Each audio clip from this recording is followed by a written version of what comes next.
Welcome back, guys, to the Beyond Condition podcast, the voice of bodybuilding. And in today's episode, you're going to hear the webinar that took place this week, the first ever the Beyond Condition podcast webinar.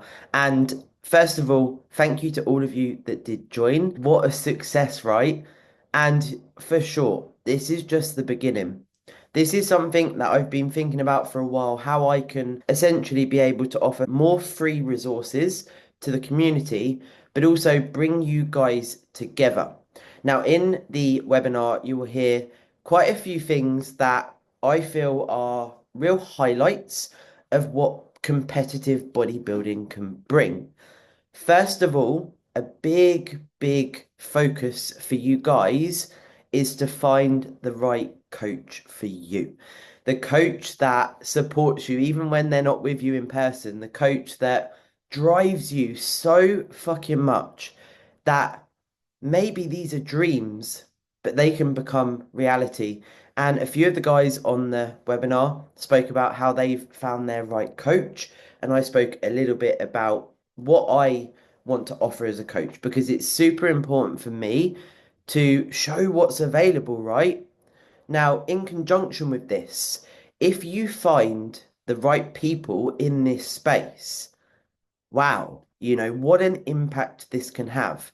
Because actually, on this call, you'll hear that we were really having, a bit of banter and quite a few personal anecdotes to share our experiences of just how weird and wonderful bodybuilding actually is. But owning it, guys, right?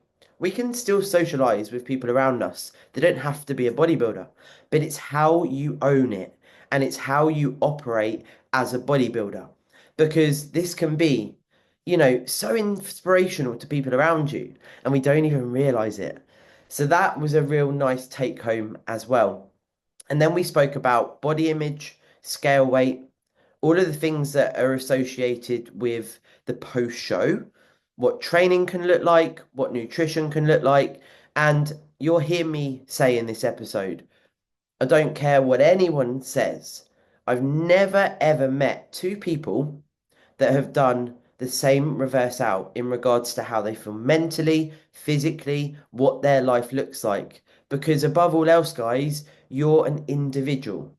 And that's so important, but we forget that, right?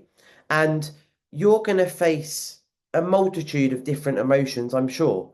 Many of you listening are going to be in that post-show period, and it is sometimes the wildest space to be.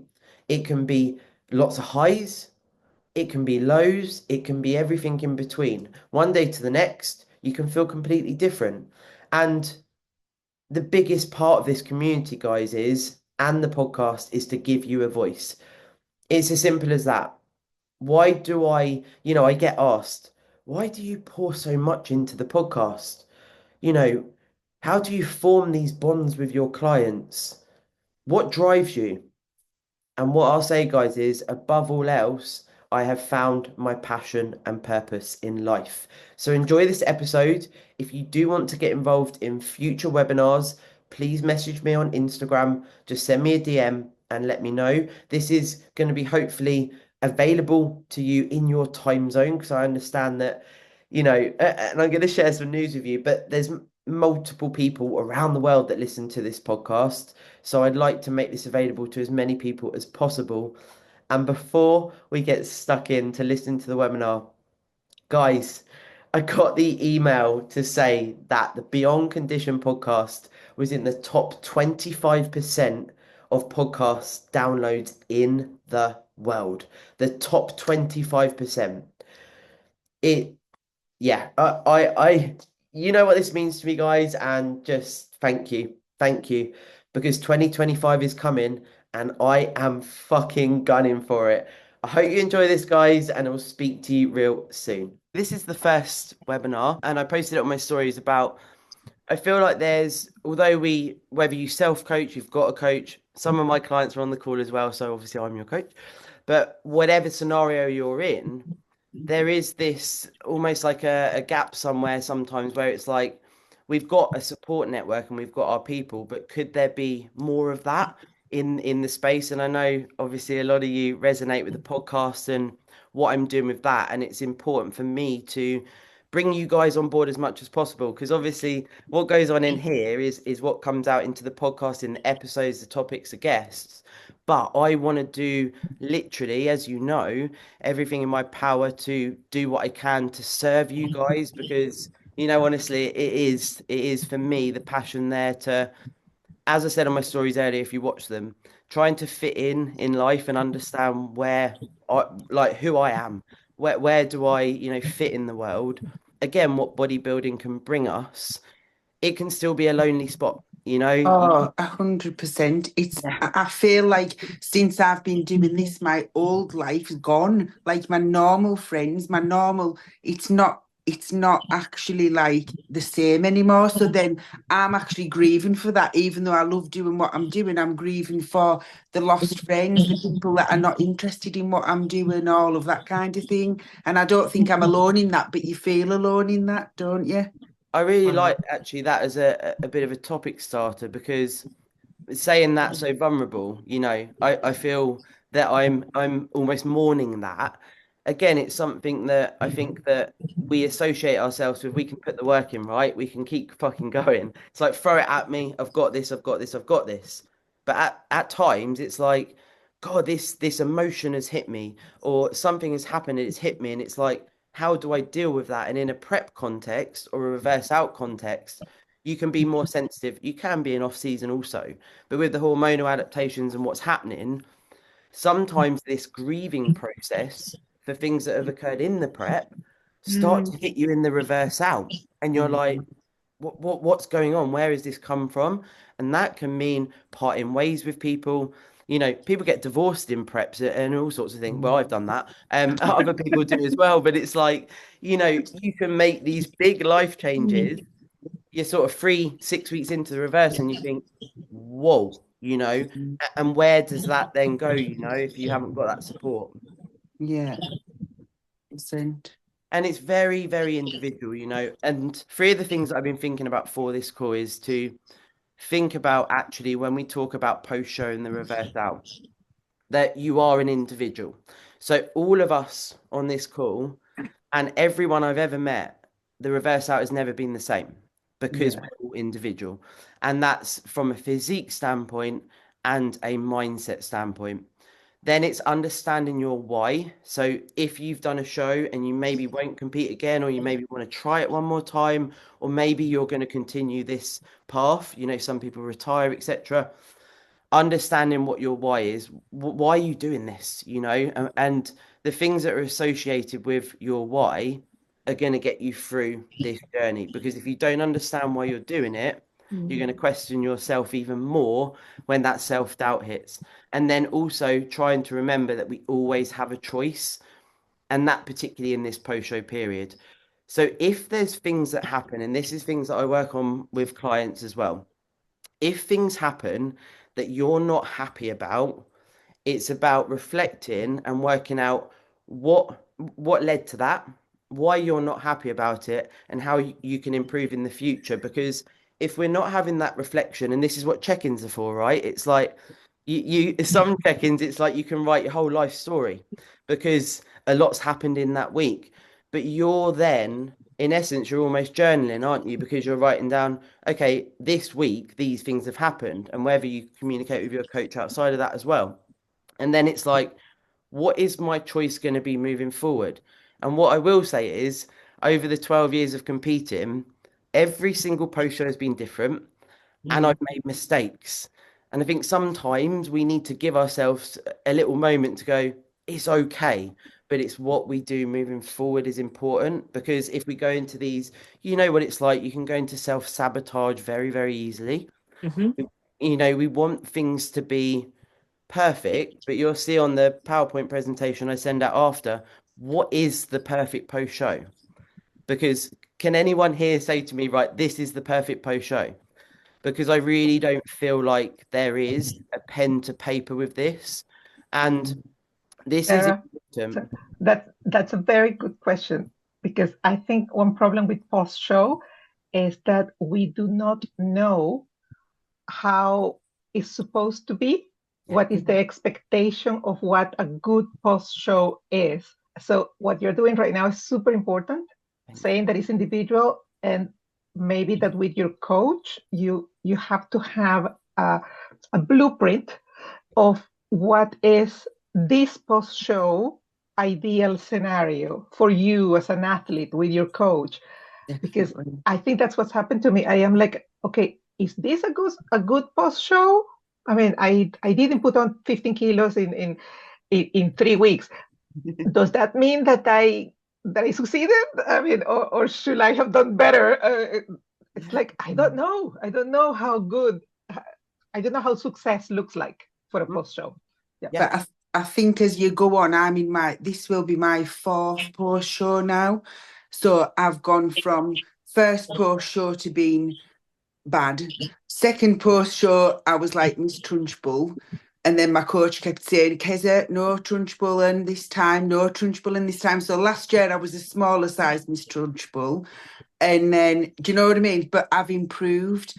I've carried, this time I have not missed a day of cardio since the show. Since I got home, I'm still got my cardio and I've never done that before. I'm not eating a lot, but I've gained a lot of weight, but I still look good. And I hate that pre-show. I hate my face, can't look at myself, don't like my partner looking at my face, hate it. So for me, getting those kilos back on, having some bum cheeks, some face cheeks, some boobies, makes me feel much better in myself as a person. And I just feel like for me, once I get to that point, I need to maintain that point. Once I get, it comes on fast, but I need to maintain it there so it doesn't go too far again. But some people like to say so lean. They don't like putting that weight on. They don't like, so everybody's different, aren't they? Yeah, for sure. I think keeping cardio in for me has massively helped with how I look, because I still did it for a bit last year, and then I went off into the mountains and just lived on Lindt for quite a while. So it was shocking. Literally Lindt chocolate and protein shakes for quite a while. I was healing. Anyway, this time around, we're like doing the cardio. We're still doing the steps. Training's hard, but it's like 12 reps. So I'm leaving with a pump, but I'm not trying to push myself to the brink that I'm breaking. And to how I look now, 7 weeks post show to last year, totally different. And I think everybody should keep cardio in and keep steps in, not as high as what you were doing, and slowly bring it down. But if you just stop, your body's just gonna it's just gonna swell, it's gonna balloon. And I experienced that. I had salt face last year and everything was really tight. Oh, it was awful. I should have learned my lesson time and time again, the amount of times I've prepped over. But yeah, it is keep that cardio and fluid in, definitely. Yeah, and with the cardio, it's like, even if that's a bit of a warm up before your weights, this is good as well. It's something that you can set yourself up for the session. You can get mentally right, what am I going to do in this session? Maybe do a cardio day. Maybe you keep your steps higher, because mentally sometimes as well, it's like, and this is again when we look at pen to paper, what's the perfect post show? You can see coaches that will say bring in the steps right down. But if mentally you've then got all of these hours in a day, and actually taking yourself for a low impact walk is helpful to keep you in a good spot mentally, also dealing with hunger, right? And all of these things, having the slightly higher steps for that individual can be very good. Or like you've said, the cardio. Now also, what category are you and what are your ambitions moving forward? So 100%. Yeah. This is big. And also, we have to, look at, and that's the coach's job to a certain degree. And this is something I wanted to explore on the call. When you prep and you get your version of lean, that's going to change potentially over your career as a bodybuilder. So your version of lean when you first compete is probably the leanest you've been. But then you prep again, okay, I'm a bit leaner. Maybe you prep it. Oh, I can get even. So you can see there where your version of lean will change over your competitive seasons. Now, if you get fucking peeled, and it might be that you get really, really peeled, it's going to be a slightly different, potentially, weight gain target. It might be that you need to gain more weight than if someone achieved, just about condition. Maybe, that could be pushed more, and it's going to depend on the category. this also needs to be considered as well because it's so different across how lean you get as well. But again, like I'm saying, that's where your coach is going to guide that. And that's where, if you're comparing your weight gain to somebody else and you both hit very different levels of condition, it's very confusing, right? It's like, Totally. The scales can be a massive prep and post prep, because even though you can look back and think, oh my God, I was 10 stone 10 and I looked like that, but I'm now 10 stone. It's like you compare to the weight and your body composition looks so different to those weights that you can't go off the scales. I just think they're annoying. yeah, I remember once it was called like the sad step or something, and maybe it was James Smith or someone, and it was like, actually, you'll know my story from the podcast, and I'm very open about it. For 10 years, it's like that number on the scales, even through the off season. I'm talking 10 years every day. That would decide my day. So how is my day going to be? I see that number, it's going to be shit or fucking hell, I feel really good today. And I didn't even realize how much. And I would like go into work in the leisure centre and I'd be thinking, nobody fucking talked to me today. And people are thinking, why is she so moody? And as I say, that's through multiple phases. And how do we look at that apart from, over time, realizing that it is something we monitor, but and I always say this, Kimmy will laugh, this is physique development, it is not Weight Watchers. So it's the physique response. What are we looking at when we're doing? But I know that, it's still something that is important to us. And this is males as well, guys. Like, it's not just females. I know males that have, been through this multiple times where that relationship with the scale weight depicts how they feel as well. And then it's like you're looking at it going down right in a prep. Then in off season, you're expected to just, "Oh, okay, I'll just have to accept that it's going up." How do we start to repair that? I don't know if any of you have got any of your own advice in regards to being able to, I guess, repair that relationship with scale weight. I've gone. Who wants to go?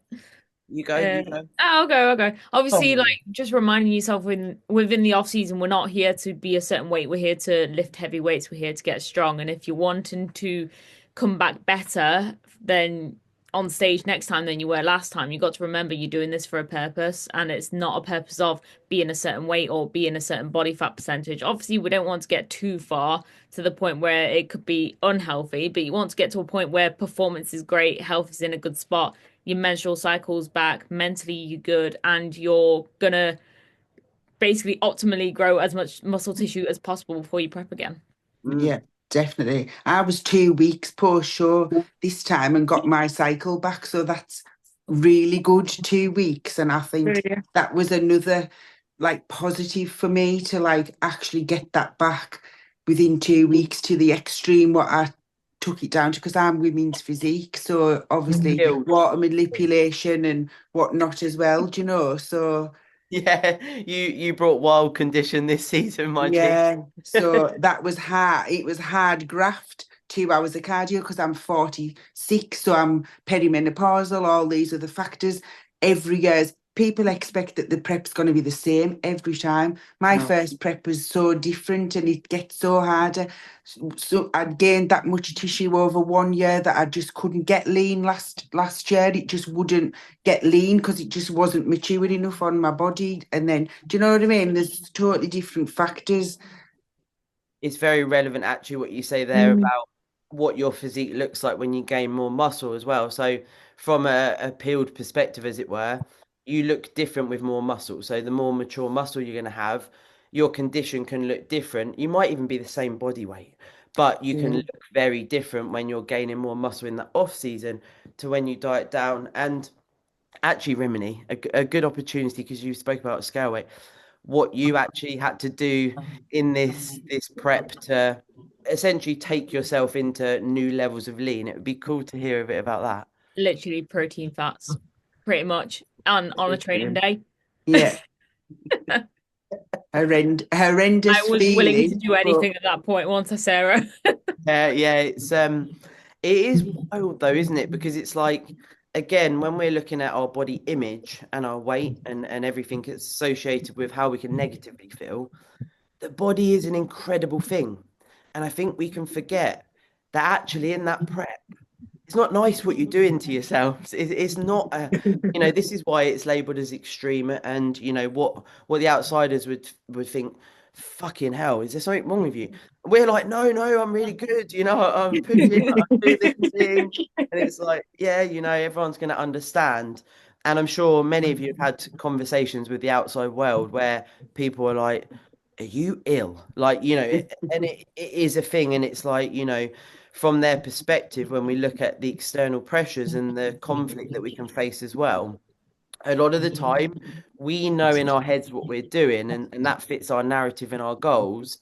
But those outside of bodybuilding that we choose to still include in our lives, like, maybe your parents or whatever, they, apart from CJ who has bodybuilding parents, but that can be hard in itself. It's Mhm. brought up in a gym, so Yeah, there's like this pressure as well, like because you've been brought up in the gym, and Dad won his pro card back in 2001, and like won multiple Mr. Wales and Mr. UK, and just like was on the Gladiators. It was just ridiculous. So like there was, for me and my brother, they felt like for a long while, not so much now because we're over it, like we're in our 30s now, but there was always like this, oh my God, my dad was up here, and if we ever going to do it, we have to like reach that pinnacle. Do you know what I mean? So like for my brother, it took him 10 years to get to the stage where he was like, he dieted, no, it wasn't good enough, dieted, didn't feel good enough, got it. And obviously I did it. It took me 10 years then to get back, because yeah, it's that you look back, and I look back at the pictures from back then of my dad and when they were all lined up on the stage, and the women as well.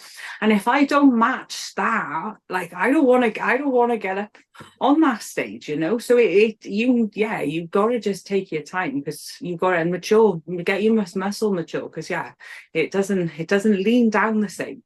yeah, It just it doesn't. looks different, and it's like that. Actually, there's a pod going live at the end of the year where Jack was talking about it can be labeled like an old man sport. Obviously, for the male side of the sport, it's slightly different, but where there's years of training there, so there's maybe 20 years, it looks very different when you get lean compared to the younger physiques, as it were. But again, these are things that when you get into bodybuilding, right, a lot of us are going to just be very excited about what this is. It's like, whoa, maybe excited is the wrong word. More like shit. I've got to step on that bloody stage. And even in itself, there's something very, very cool about this. And yes, of course, we put these expectations on ourselves, and there's expectations from those around us. If you're a first timer, it's almost like that's the best spot to be, because the expectations are actually a bit lower in regards to, like, I'm just going to step on this stage. Now, you can be successful in your first season and be like, shit, the bar's up here. But I think sometimes we've almost got to bring it back to that. And like I said earlier, it's like, if you looked at yourself now before you started bodybuilding, how would that feel? And then when we go through that post-show period, actually having reflections on your journey, if you find yourself comparing to others and what everyone else is doing, it's back to being an individual, isn't it? It's like you're never going to be somebody else. Never. No, you can't compare. You can't compare, and you can't be jealous, or you can't be thinking. You've got to be you and do your thing, and all the comparing in the world isn't going to make you be someone else, is it? Do you know, you can only, your body can only do what it's going to do. And trying to look at someone and think, I want to be like that, you maybe never get to be like that. Yeah. And also as well, it's like, we've seen this year on the UK scene that, sometimes some of the federations are awarding slightly different things. And you might have based your whole perception of what you need to be for stage on somebody else. But then, somebody else wins that's more muscular but not as shredded, or the other way around, or whatever it is. And it's like, oh, okay. So the judges that day have made a slight change into what they're looking for. Now, this also, of course, ties into what federations you're going to choose for yourself. And when in that post-show period, what you do moving forward, what are the aspirations here? What are the goals in this period of time? Because with the stage being removed, it's like, well, what's happening here? And being able to then go, okay, this is where, like you said, Keza, performance, fueling your body, still sitting with hunger, right? Like I'm still hungry 2 years into off season. Like I could eat Yeah. as bodybuilders, we're monitoring food and we're doing these things. And generally speaking, even at the height of off season, your demand for food is potentially higher because you're training harder. But it's all of these things that when we contribute this to the post show, you know, being able to the control that we have, the choices that we make, the foods that we have, everything that we're doing, what's that for? What are we aiming for in that future? And what does that look like? Now, you might not know, right? It might be a bit like, I don't really know what I'm going to head for next year, what federations, etc. But I feel like it's important for you to have that conversation with your coach. If any of you on the call have sort of started to plan this, have you found that that's been useful for, you committing to this phase and sticking on plan, etc.? Mm. I'm having a year off, which is going to be hard because I've competed for 4 years in a row. And I think when she was like, "Oh no, we're gonna go in 2026," I was like, "Oh my God, I haven't got a prep this." Do you know? And it's hard to get Yeah, your I head hear around you. that because I look forward to that thing where I know, oh, because it's weird because like now I've put this weight on, but I also look so different because in prep I stick to it generally 100%. I grow into a show. I gain muscle because I'm doing everything, ticking all the boxes. But then in off season, when I'm not ticking off the boxes and I'm eating the cream eggs or I'm eating the Lindt or chocolates or do you know what I mean? Doing these things that I shouldn't be doing. And when on my check-in, when it says, "Have you stuck to the plan?" I'm like, "Yes, I've ate all my food, but I've also ate this, and this." Do you know what I mean? But like at the end of the day, that's the way I am. And I struggle with that. And I just want to be better at that. And I know I'm never going to be perfect, but that's the way I am. And some people are the other way who want to be 100%. Do you know, my partner, he's doing it now and he's ticks all the boxes, doesn't miss a beat, but do you know what I mean? And he's like, he doesn't understand the female hormone part, the cravings, the all of that kind of thing. Yep. And I have to kind of explain that to him, and he does get it a little bit, but that's his mindset. And his coach is very much like that, whereas my coach is very much like me and does like a treat and this, that. So it's kind of like finding the coach best for you as well, that you can be honest with, or someone who wants to be, who you want to be. Like Stephen sent a picture to his coach and there was peas and he hadn't had peas and he's planning. His coach said, "But you've got peas in that and I never give you peas." Whereas, do you know what I mean? It's only peas, but like that's Stephen was like, "I like that because I like to be that strictness," do you know, whereas I'm the other way. So important. I literally put a story about this yesterday about choosing the right coach for you. Sometimes that takes a while, right? Like it might be that you have these, you think, right, this is the right coach for me, and actually you might find that coach serves a period of time. Maybe you learn certain things, or maybe you learn, actually, I want a coach nothing like that. That's fine. And it's, then reflecting on what are you looking for in a coach and what are the expectations either way.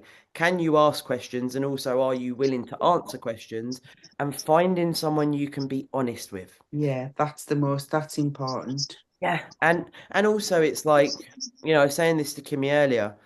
I want to be your loudest support in any room when I'm not there. I want her to think Sarah's here fucking shouting me on because she's got my back. And I think that's important as well. If you feel that that coach is there and it's like, we're doing this together, and I've always felt that from my own coaches. Like with Stephen, it was like, he was like this. I'm not saying they should be, but he was like this idol in my life. And I was like, oh my God, I really want to do well for the two of us. That does lend itself to this post-show period. If you can talk to your coach as well, I feel like that's important Yeah, definitely. because it is, like you touched on there with female feelings and hormones. It's like if any of you are like me, I need to sometimes talk about something 500 times until I understand the assignment. And it's not that I don't want to, follow a plan or whatever, but sometimes I just need to explore certain things to the nth degree. Like going assisted, it's like I don't want to just do that. I want to understand it. Again, that's an important part in your journey and who you choose as a coach, because it's like, do you understand why you're doing these things? if this is new to you, the post show, or maybe you've done it a few times, are you understanding what the expectations are from yourself? Like, what are you expecting? Are you expecting that you should be in the gym the next day after a show and you should be, in the hack squat doing PBs? Or are you allowing yourself to have a week off? Are you going to do a pump session? Like, all of these expectations, what do we feed that into with food? Like, do you want to have a social occasion? Like, or are you just doing that for everyone else? And yes, I understand you're probably going to listen to podcasts and see people do reels and everything else about you got to give back to your loved ones. You got to give back to your loved ones. You've been very selfish, but you're doing something that is an incredible endeavor, and you might need some time, guys. Like, you might need 6 weeks, 8 weeks before you want to go to a restaurant, before you want to do these things. Maybe you go out on that night, maybe you go out a week after. But I think sometimes it's like we see these things and we feel like we should, automatically have this readily available energy to go, thank you everyone for supporting me. But sometimes you got to thank yourself and back yourself a little bit more. 100%. It's like when you're a kid and you don't eat all your dinner. Yeah. And you don't eat all your dinner, and your mum and somebody says, what you need to eat all that dinner. What difference does it make if it's in your belly or it's in the bin? If you're not hungry, you don't need to be forced to eat something. So it's the same as going out and socializing. Or I went out to Liverpool for a full weekend with the girls on prep.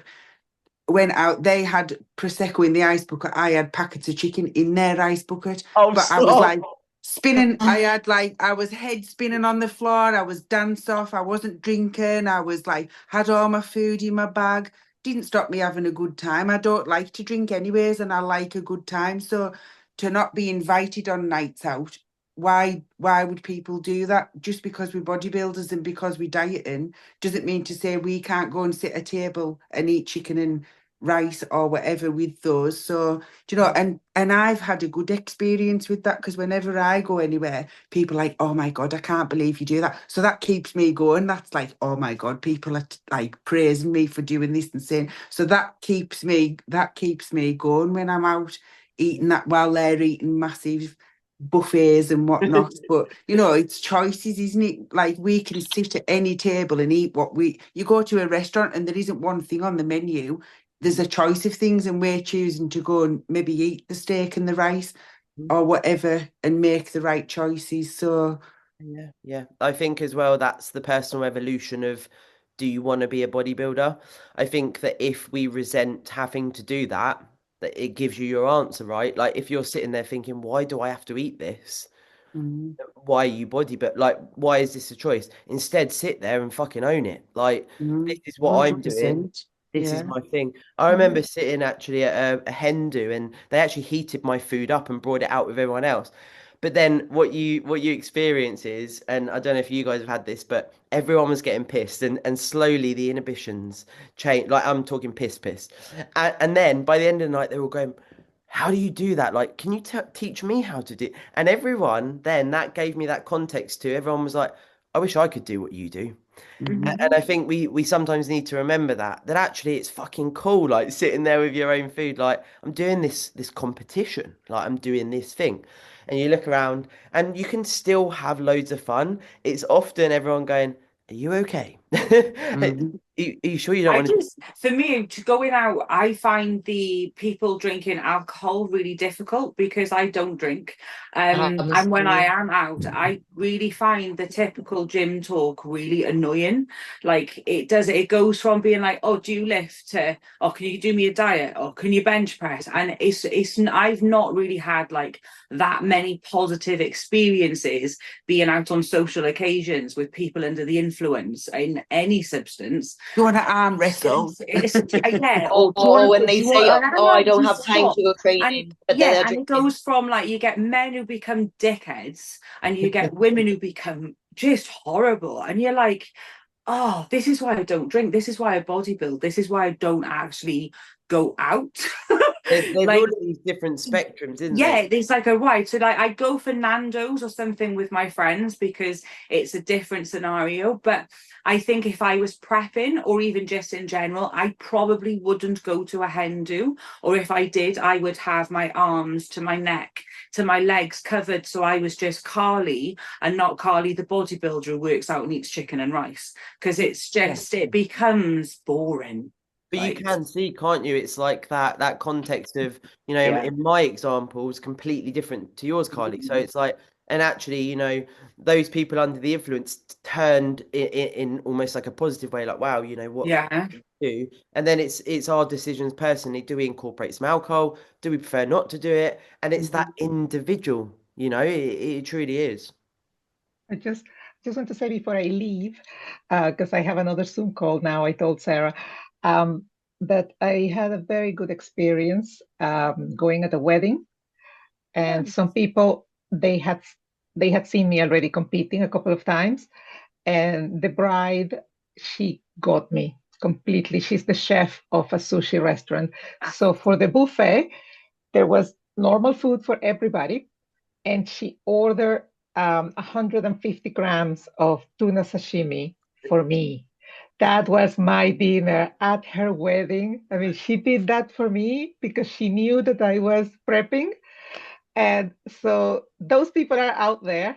Yeah. And suddenly, some of them are going to join your tribe of supporters, and just look for them, because there are people out there that they get you even if they are not bodybuilders. And so yeah, Beth, so you are the master of social occasions, I must say. She takes us. well, yes. It's quite, I mean, like, I'm all good here. So she's very good at tackling social occasions. So yeah. Yeah. Thank you for joining, Beth. So I have to go actually to another to assume social occasion right now. See you later.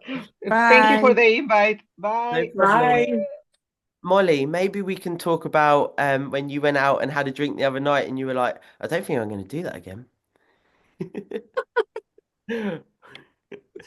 Yeah, it's really weird because I used to go out and drink a lot. Well, like, as you do at uni and whatever, then afterwards, and I went through a bit of a mad one over summer, just festivals and all that type of thing. But then, yeah, I went out. I think it was it post show? I can't remember anymore. Yeah, I think it was probably about 3 weeks post show. 3 weeks. Yeah, and I just didn't feel the need anymore. I was just like, this just isn't for me. Like, I found that this sport is really what I want to do, and it's hard to explain. Like, I've always been like good at things and enjoyed things, but I've never found something where I'm like, yes, like this is it. And like this is literally like it now. Like, I found it and nothing else matters. But that's what makes it hard as well, because obviously you can't compete all year round. Like, well, like it was like 4 or 5 months of prep and I did like 2 shows, and I'm like, really? Like, can I not just keep going? It's like, no, you can't. Yeah, it is a lot. Like, obviously you do have to sacrifice it. You do have to sacrifice things, and the things I've had to sacrifice, like alcohol, I'm not even bothered about it anymore. Does it interest me? Like, saying that, now I'm in off season, I'll still go out with my friends and I'll have a couple of drinks, but I don't like the way it affects my routine. And because I love routine, which is another reason why I love bodybuilding, like anything that affects my routine, this stresses me out. If I don't have the same bedtime, if my meal timings are like all like fucked up, yeah. If like the worst thing is like sleeping and then we're not waking up till midday, I'm like, well, I'm just a waste of space then, aren't I? It's just so I like the routine, and what you were all talking about before as well with the people around you. I found that I'm really proud of myself for the friends I've chosen. Like, I've not had any friends that have negatively impacted me. I've not had to cut anyone off, anything like that, because I really think it comes down to, like, it shows people's true colours when you're in the depths of prep and stuff. I find if people are really there for you as a friend, they'll support you in every way. And I found that with so many people. But if people get weird about it, I feel like it's more of it's like an insecurity on them, on their part, which is kind of like fair enough, but it shouldn't stem into the relationship. Then also what you were talking about as well with people asking questions, it's easy to get offended. Well, not offended, but it's easy to like, oh no, someone else asking a question. But usually it's just genuine curiosity. Like, it's not an attack, but you kind of feel like it's an attack, especially when you're really deep in prep and you're just trying to eat like, well, for me, I was on like 800 calories a day, and somebody's saying, oh, that's not a lot of food. It's like they're just genuinely interested why you're not eating much. But like what you're kind of anything is like you're on the defense by like like I turned into, well, I was a complete bitch, to be honest, by the end. I'm eating dust. I'm eating a dust diet. Yeah, it was a dust diet. It was, and the amount of salt I wanted to eat as well was crazy. I don't know if you all had that, but I think I could have eaten a tub of salt. I remember my first peak, and I had like blisters all around my lips because I was just like, when you peak and you put the sodium in, I was like, oh my God, this is not normal. But then that unleashed an addiction to salt. Yeah, I got that actually. I get all the time with the salt, and since then I've been addicted to salt. I used to not eat at all. Yeah. But I wanted to say, because you were saying about the friends and that, I can relate to that. It might sound weird, but I'm like very much into routine, and I don't know if it's like a kind of OCD or something, but it needs to be everything specific time, otherwise it just throws off my day. But I don't have any friends, it's just me and my husband. So the way I have set up my life is all about bodybuilding. This is like literally what I do. So when it comes to prep or off season, because I don't go out, I don't party, I don't have friends to go out, so I just go to the gym and that. There is nothing that it would change my routine. So everything seems very natural. Like I don't have to force myself eating something that someone else eats, because I wake up, I go to the gym, I go to work, I do my stretch, I do this, like there is every day the same routine. So if there is no distractions, everything it just runs very smoothly. It might sound weird and it might be very boring for some people, but to me it makes me happy. I like the way that my life is. So there is no distraction, it's just bodybuilding. So that does lend itself to post show as well, though, isn't it? It's like it's important to keep the structure.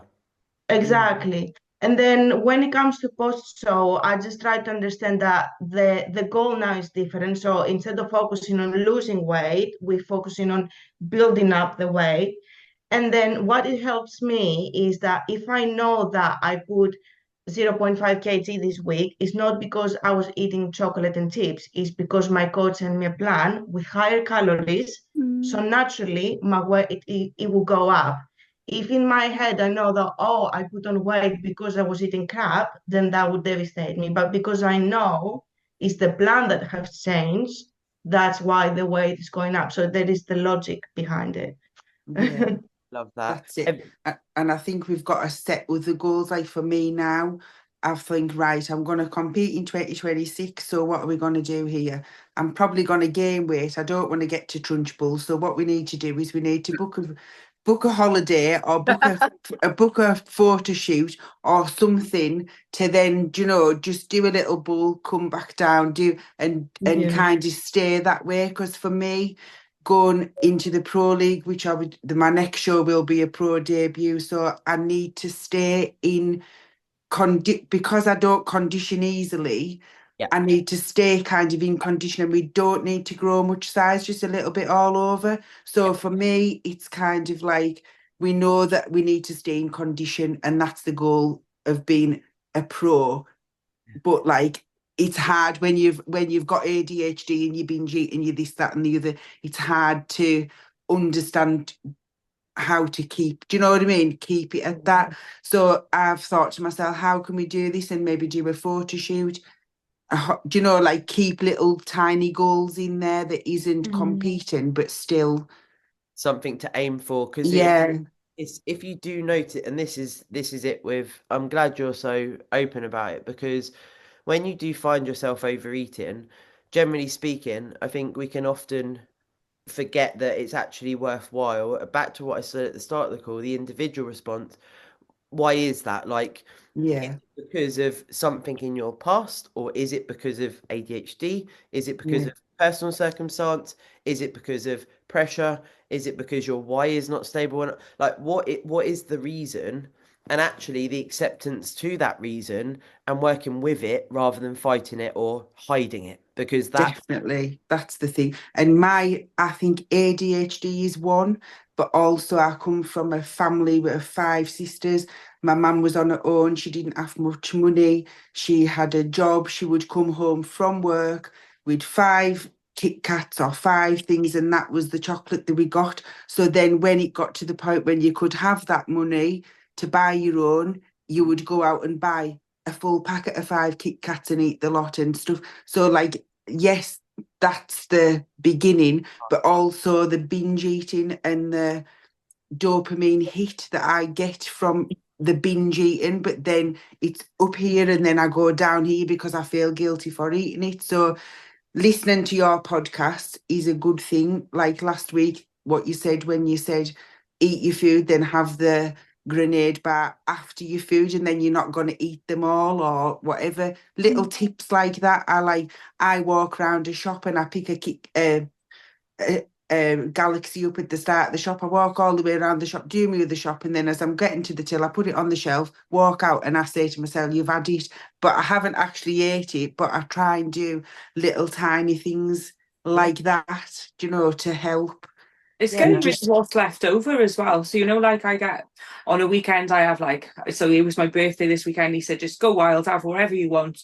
But I know if it's left in the house then the following day, the chances of me waking up and going, oh, pick a mix, like it's really, really high just because I'm programmed from little kids. Just there's a lot of other stuff that goes on. So I pour fairy liquid over it, or I'll yeah, put exactly. I've water, done I'll that fill before. water in the crisps and the Pringles. Yeah, And like we'll come home the other day and there was all Pringles in the sink and it's all full of water. And he's like, oh, she's off again. And it's not, it's just preventing self-sabotage. Because I know, say, exactly. if I might get really not angry, but like say I get really anxious and my anxiety's all over the place, sometimes I'll find like myself reaching for the cupboard to emotionally eat rather than kind of like emotionally regulating myself there and then. So if it's not in the house and I've destroyed everything and it's not there, then it's a way of me not being able to. Or if I go out and buy it, I will literally have one and throw the rest Yeah, rather than taking it home, hiding it, and then eating it all. So it's managing it in a way that's like you're facing it, but you're not denying it at the same time. yeah. I think it's the denial. It's like I think my kids like pure buggers. Like they've always had to hide their stuff, the chocolate and stuff at Christmas because they just like my coach says, right, get them a suitcase to lock it in, get it in. Like she like prepares me for Christmas. She'll say, right, get this, get that. When you, because I'll always on my checking it'll be like I've ate the garlic bread, and she'll say, right, when you're making tea, get Stephen to stand there and make sure that you're not eating that garlic bread. Do you know what I mean? And it's kind of like little things like that, but they've had to lock. And then I worry that it's going to cause them to have issues because I've got issues. But I'm like, if I was a heroin addict, you wouldn't have heroin in the house. So don't bring it in the house. Do you know what I mean? And it's when you've got a problem yeah. and an addiction to something, and that's the way it is.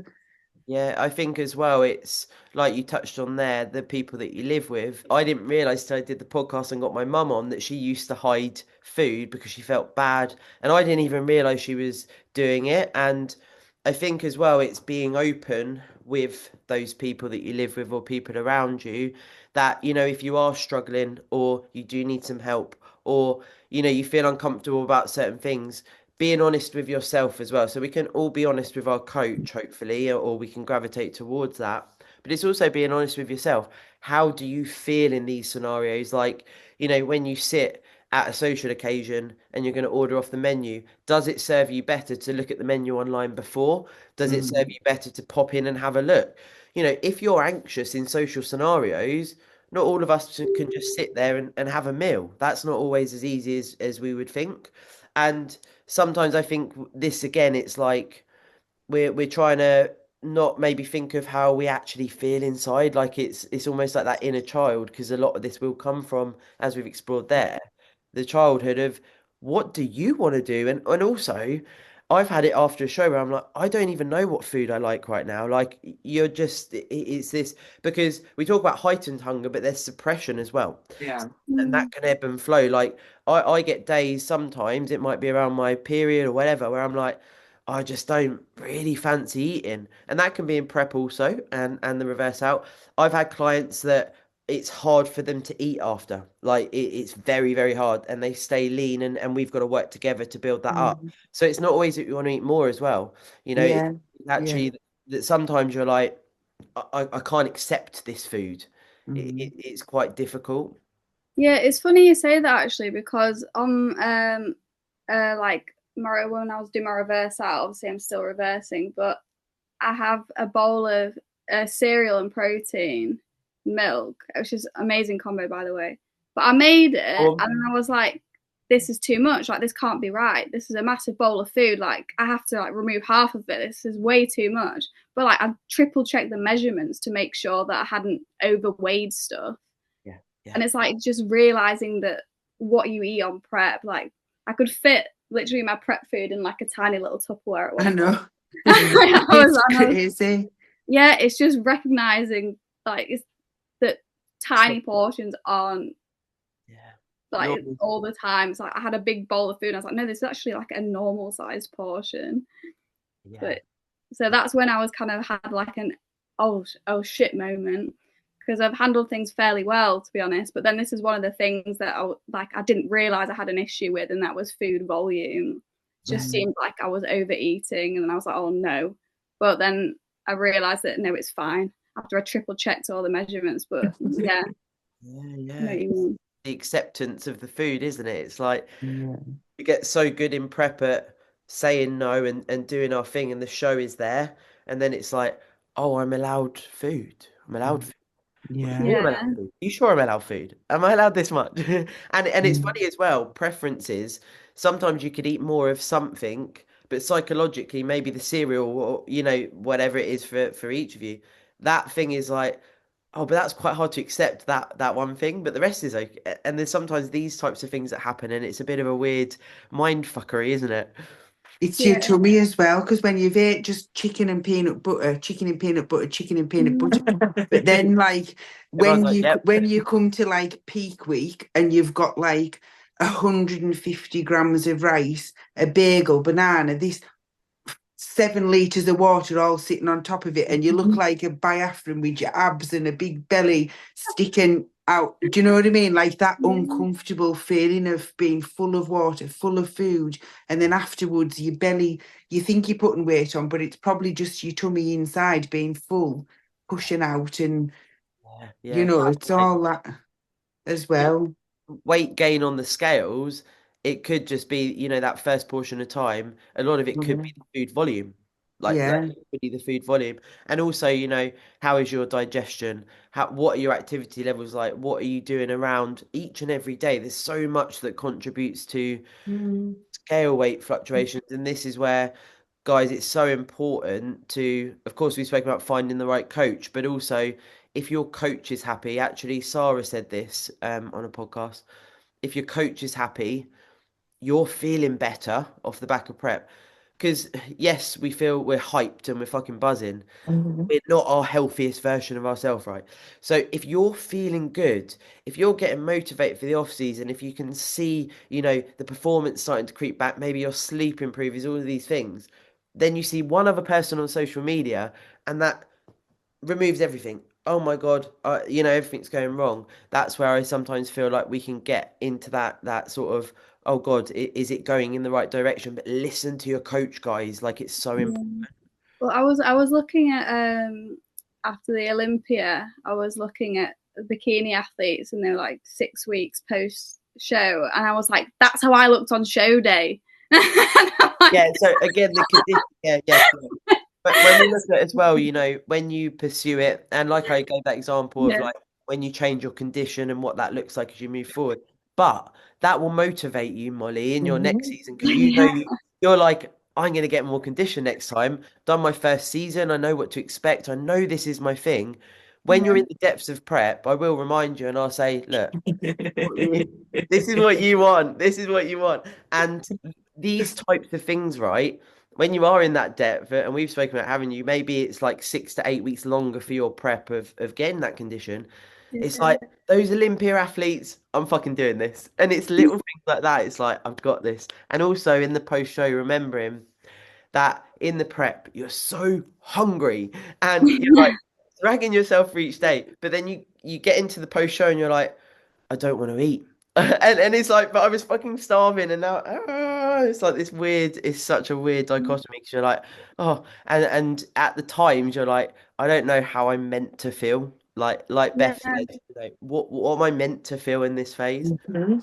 Yeah, you know what? It wasn't necessarily the lack of food for me. Well, obviously that was a factor, but it was the no energy I found really difficult. Mm, Because I've got a big family as well, and we love to do social activities. And what made it really hard for me was having to say no or being there, but not mentally being there because I'm so exhausted. I think that was the hardest part of prep for me. Like the food comes in when it was the social occasions, and my family would be sitting there having like, I don't know, massive roast dinner, which is my favorite food.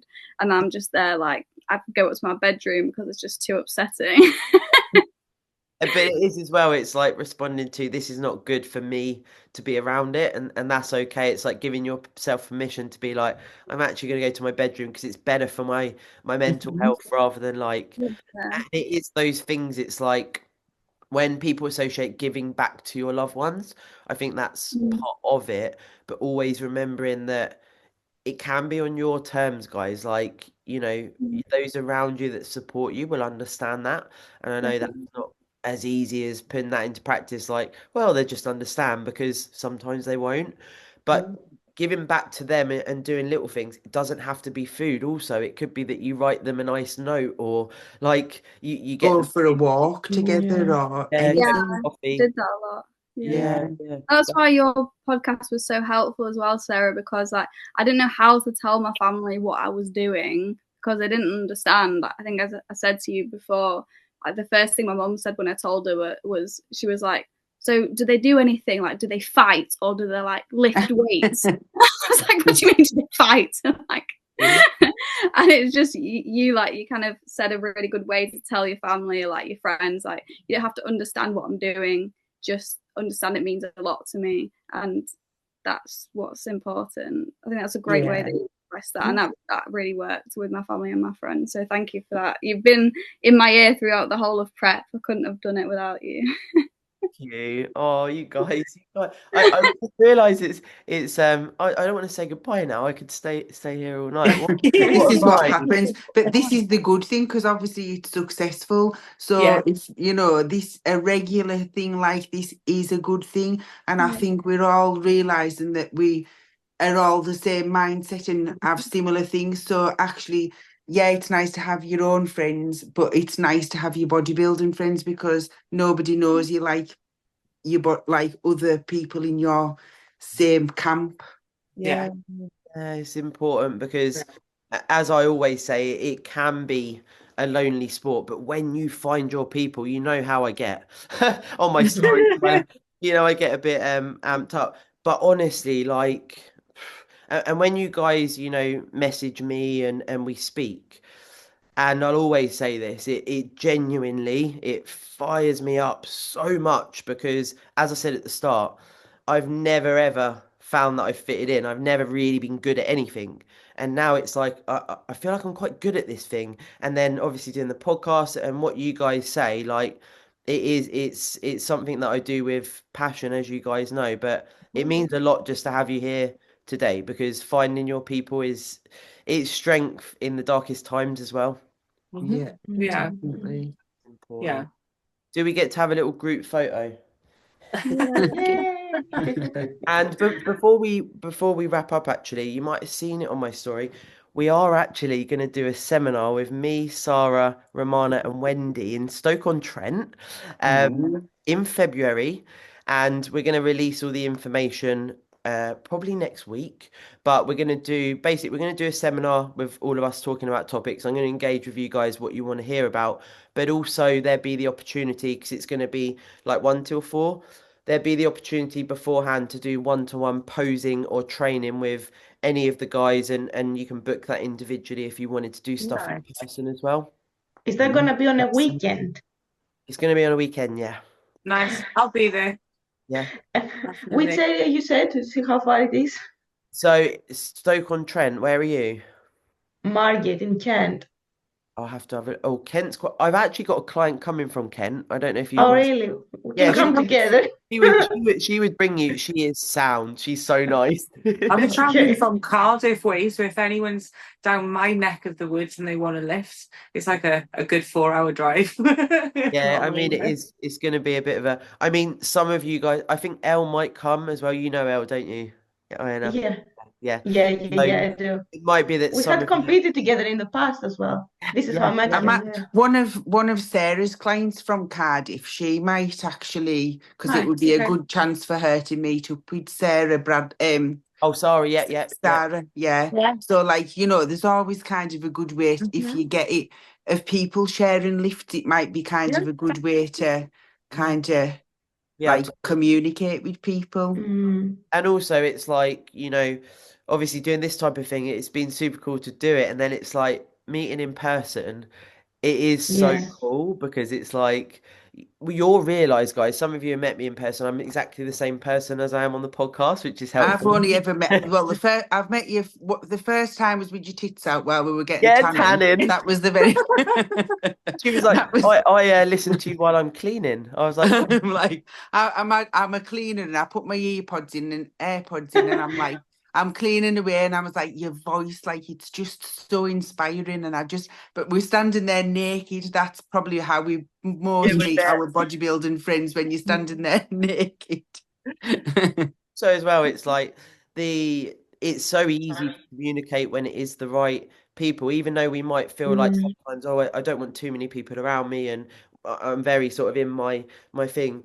It surprises you actually when you do meet, and it might be that like 2 of you go off and you become really good, or whatever, you know, you might meet loads of people, but it's that opportunity to maybe meet one special person that turns into a friend for life, you know.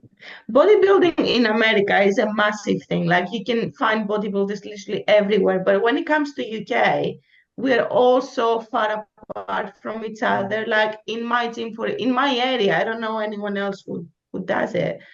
It's difficult to find people apart from online or the podcast, like to physically like find other people. It's just so hard. So these opportunities are so nice. Such a nice thing to do. Oh, now you've got lots of friends, look. Yeah. Getting there. I've made 8 new friends. Wow. I'm taking my glasses off. I can't see, but I don't like them on. Okay, 3, 2, 1. Hey. Oh, wait, we've got. There we go. Well, guys, thank you so much. What I'm going to do is I'll grab your email addresses. I've made a bit of a PowerPoint presentation thing just to sort of condense what we've spoken about. I'll adapt it a little bit based on what we spoke about, but some of you guys will learn from reading, and you can maybe take some stuff from it. Some of you guys are also coaches as well. You know, feel free to, if you want to utilize anything we've spoken about. It's about being stronger together. Like, it's literally that. So anything that you want to speak about more as well, you know where I am, my people. Where I am. Yeah, thanks very much, and so lovely to meet you. Thank you so much. Thank you, guys. Bye. Thank you. Bye.